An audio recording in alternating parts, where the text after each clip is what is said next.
There's so much aggro being played. Can it make Alrund's epiphany go away? Monday, meta Monday.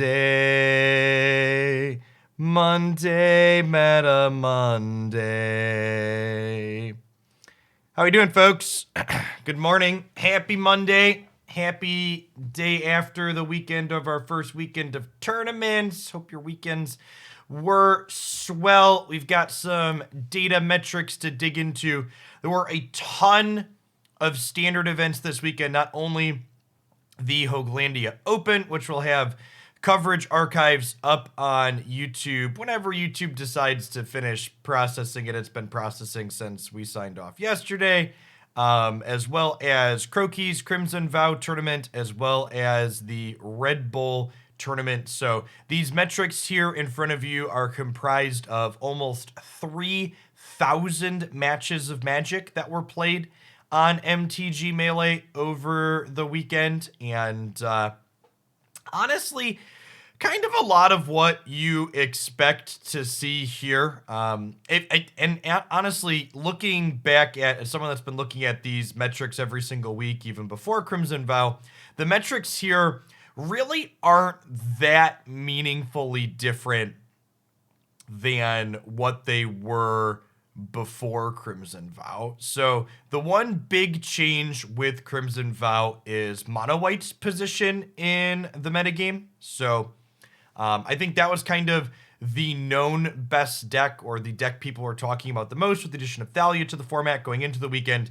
And it did not disappoint. Mono White aggro was almost 20% of the decks people registered to play. And it had an almost 60% win rate and an almost 1,000 match sample size.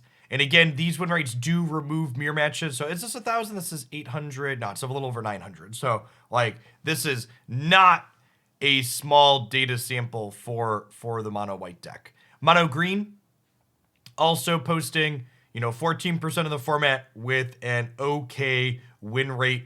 The thing to really consider with mono green, and I think this is the question people are gonna have to ask, is like, are these metrics going to change here?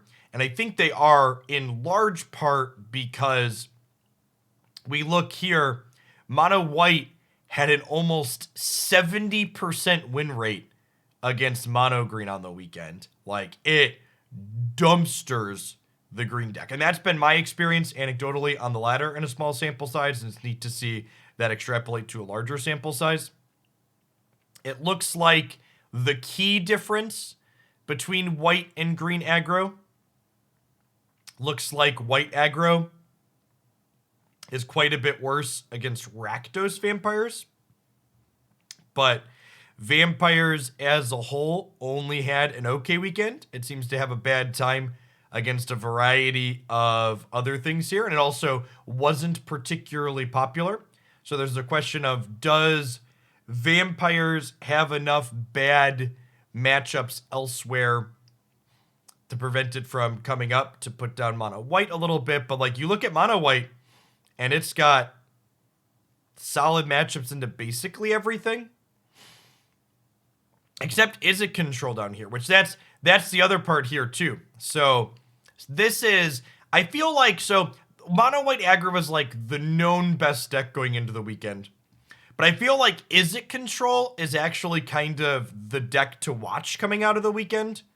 Which, let me pull up an example of Izzet control's the third one. So this deck, if you're not familiar, is one that Seth Manfield played in the SCG event, or the Red Bull event, and then it had a deep run in the Hoaglandia event as well. And I wouldn't be surprised to see this archetype increase in popularity. Notably, it's kind of like an Epiphany deck, where you're playing the Hullbreaker Horror as your top end card. And this deck, notably, versus Izzet turns. Oh, it actually didn't perform. I would have thought this deck would be good against Izzet turns. This is a small sample size, and that's the other thing to take with a grain of salt is, once you get under the Izzet turns here. And honestly, even Izzet turns and some of these top ones, like the sample sizes up here are real small, right? Like 9 and 8, less than 20 matches total. Like this number, we could be relatively confident it's close to this. This is like 170 match sample size. But these, you got to start taking with a grain of salt. And like, if someone told me, if someone who's played Izzet controlled like a bunch said, no, Jeff, the Epiphany matchup's actually like okay to good, I would believe someone with experience more so than this number, just because 7 matches is such a tiny sample size. Now, something that I would like to talk about, and this is something that we can look at here on MTGML. I should have pulled this up in advance. What did I want to look at? So we had the Red Bull untapped, and we had the Hoaglandia open as the two I'd like to compare. So if we look at the Red Bull tournament, Izzet Epiphany had an aggressively average win rate. And the reason why it had an aggressively average win rate is because we look here, and Izzet Epiphany has a bad matchup against both mono white and mono green. Or sorry, this one here. Both Izzet decks have bad matchups against white and green, but Izzet turns has bad matchups against white and green. And then you look at our Hoaglandia Open that we had coverage of yesterday, which, spoilers, was won by Izzet Epiphany.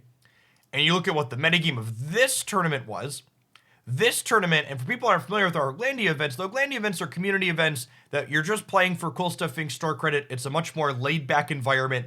People tend to bring more brews on average. There's less people just like showing up with aggro decks. And the aggro decks were much smaller metagame percentages here. They were 10% total of this tournament, whereas here, white aggro and green aggro were 35% of the tournament. So less than a third in our Hoaglandia event. And Izzet Epiphany had a great fucking day in this tournament. Smaller sample because our tournament had less players, but it's also like this is representative of what the larger sample here implies, which is that Epiphany basically dumpsters decks that aren't mono green and mono white. And I think that this goes into, a lot of the time people talk about when does a format need adjustment, all they look at is this. They look at it and they go, Izzet turns is 50.2% of the format. The format is fine. This deck is fine. And maybe they look at this and they go, wow, this was the most popular deck and it had an almost 60% win rate. Maybe this isn't okay. Well, this deck had an almost 60% win rate in large part because it's very good against the two best decks in the format. And the reason why, or outside of it, and the reason why these decks are the top of the format is because they're the things that can beat Epiphany consistently. The Izzet turns deck is not something that you interact with profitably. You interact with the turns deck by killing it. So it's one of those things where even though this metric is fine, from a ignoring the detail standpoint and not thinking about the nuance. In my opinion, and this is subjective, so feel free to disagree with it, I think the Izzet turns deck is incredibly toxic for standard as a format, and the Hoaglandia Open does a good job of highlighting why it's toxic compared to the Red Bull event. Basically, as long as Epiphany is in the format, white and green are going to be the things that you should be doing. And the room that you have to brew in the format is just so strangled by the Izzet turns deck. Because you can't, like, attacking and blocking doesn't matter, discard spells don't matter, and the big thing the turns deck does is it renders counter spells useless too, right? Because you just get to like play your galvanic, copy your spells thing, and then just like play through their counter spells. So I'm not gonna sit here and harp on this any more than I have, but I think you need to look past what just this number is and look at the details of how that number gets to where it is. And it's I think what it's doing ultimately is not great for the format. One thing that is kind of interesting, shifting gears from the MTG Melee data for the weekend and looking at Untapped here, is that the Untapped popularity rates here are actually almost identical to the tournament over the weekend. So we look here, and white aggro was 17%, and green was 12%, and Izzet's was 11%. And we look back over here, this was 18, 14, and 11, just like almost identical. Although noteworthy that the win rates of a lot of these decks are slightly different, and most of them are higher, with most notably being the Izzet Turns deck is higher here on the ladder. One asterisk to include in these metrics too is that unlike the MTG Melee metrics, which remove mirror matches, this does not remove mirror matches. So these all look relatively steady. Also worth noting when you talk about the data on here is the win rates on here tend to skew higher on average than what you see on something like this. And the reason for that is this is not a complete closed data set, which means that there's not, every time a win is logged on this tracker, there's not also a loss logged, which is in a complete data set like this, for every win there's accounted for, there's also a loss accounted for in another category, right? And that inflates these metrics on average, I would estimate, because I think people that are more likely to seek out something like a deck tracker like Untapped to run on their computer to allow them to collect this data are likely to be more competitive players that are likely winning more often than not. It's the TLDR there. All right, any questions or comments or things that I didn't go over that you would like me to go over? Let me know in chat. Julk, thanks for the 2/3 of a year. Welcome back. Dext, thanks for the 11 months. Spankitch, thanks for the 3/4 of a year. Kenobi, thank you for the over 2 years. Nor, thanks for the 22. Coolio, thanks for the 3/4 of a year.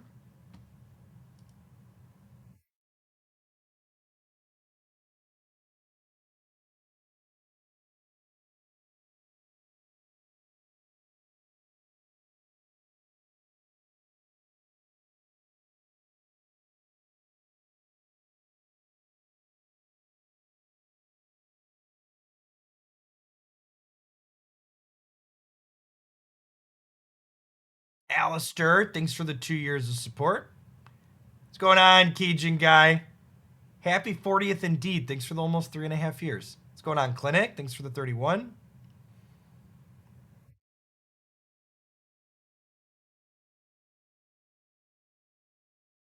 Space Martian, thanks for the sub-gifties. Happy Monday to you.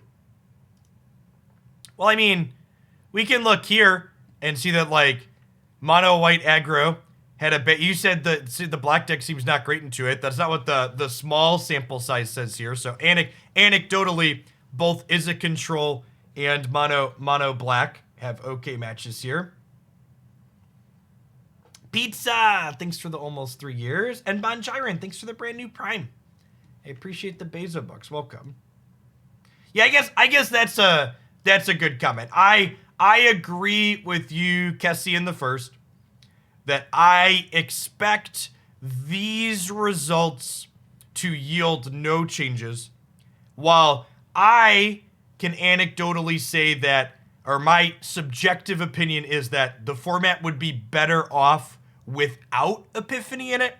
I don't expect it to be removed, and I think you could draw your KPIs around this data and say that this is fine and everything's fine and we're going to leave it alone. And honestly, this is only 10% of the format, so I can concede 1 in 10 matches and just move on with my life, right? Hey, Williams, thanks for the over 2.5 years. Welcome back.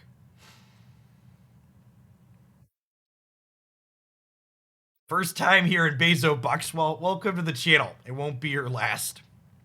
Got the emote for a reason.